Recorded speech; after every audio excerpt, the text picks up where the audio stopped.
Brian Stokes yesterday was 12th fastest qualifier with 1:11.89.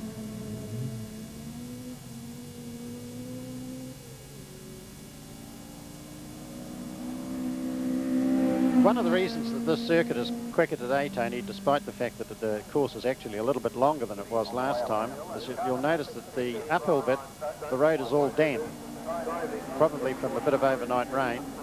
And the fact that the dust, which is a bit like talcum powder on the surface, the fact that the dust is not there gives much greater control and a lot better adhesion for putting the power on the road.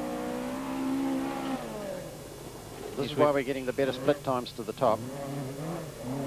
Yeah, 43.74, so he's improved. Yeah, we noticed that. I remember in the first rally sprint we did in Auckland where we had a shower of rain between runs and suddenly everyone took a second off.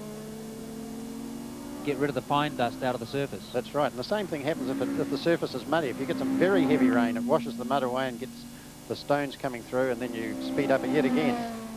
You're running on clean stones. Look at him coming down this time, Brian Stokes. 1:11.89 he had. 1:11.51, so a minor improvement, and I think that's going to be borderline, 1:11.51. Yeah, certainly I'd say that Hugh Owen, with his time of 1:12.66, is out of the fastest 16. And he looks like the cut-off point at the moment. I don't think he's going to last very long in that position. 17, Grant Goile from Christchurch in the RX3. He had 1:13.03. He was the 19th fastest qualifier yesterday.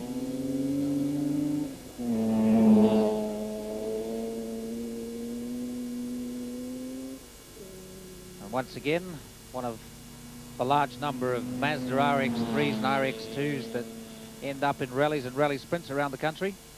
They've almost gone their lifespan now, I think, as a competitive vehicle.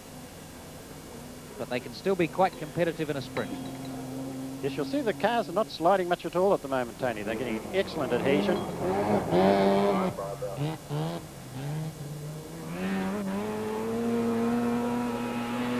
1:13.03 yesterday.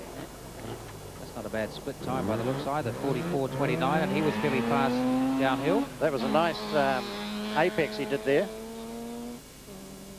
Yeah, if you get that exit right to the hairpin and get the forward motion going rather than any wheel spin, it's amazing how much difference it makes to the overall road. Grant Goile coming down to the finish line now. I think Grant will be very happy with this run. He's driven it very cleanly all the way, Tony. Pretty clean, wasn't it? 12.15. So, yeah, he's taken almost a second off. 1:30.03 yesterday. 12.15. Same as yesterday. Same as yesterday.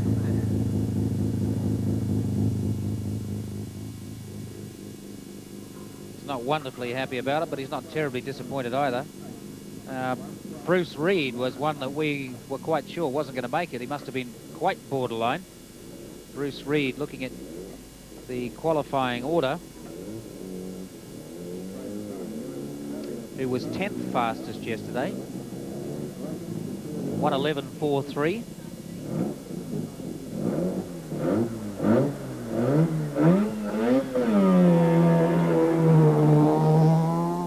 I think the time to beat at the moment to get in your qualifying order is somewhere around 1:12.6, 1:12.69 is what they've got to beat. Of course, that time will probably improve as anybody else puts up a fast time, but as you go through, you have a measure of what you've got to beat. And if somebody comes along after you and does a 1:7, then that screws it up completely. Bruce Reid at the moment. 1:11.43 yesterday to qualify him into the 32. So he's capable of getting inside what is the qualifying time of the moment. Bit of understeer.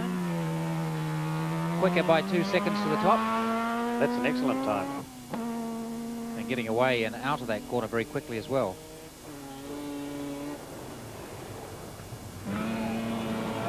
Bruce Reid is really throwing it around here.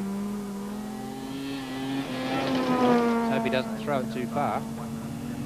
He's staying on there very nicely. Good line down to the finish. An excellent line of 1:8.92. That's good driving. 1:8.92. from 1:11.43. What an improvement. 1:8? 1:8. Really? Did he go any faster than that? Oh, Did he go faster? Yeah. How much faster? Lots faster. Lot faster? Yeah. Right, what did you reckon? oh no, I don't think so. We're trying. Co-driver thinks there's a little more in there. Yeah. Hard taskmaster there, Tony. Actually, he was really quite surprised at that time, wasn't he? Oh, I think he was. Yeah, he knew 1:11.43 yesterday, and to come down to 1:8.92 today.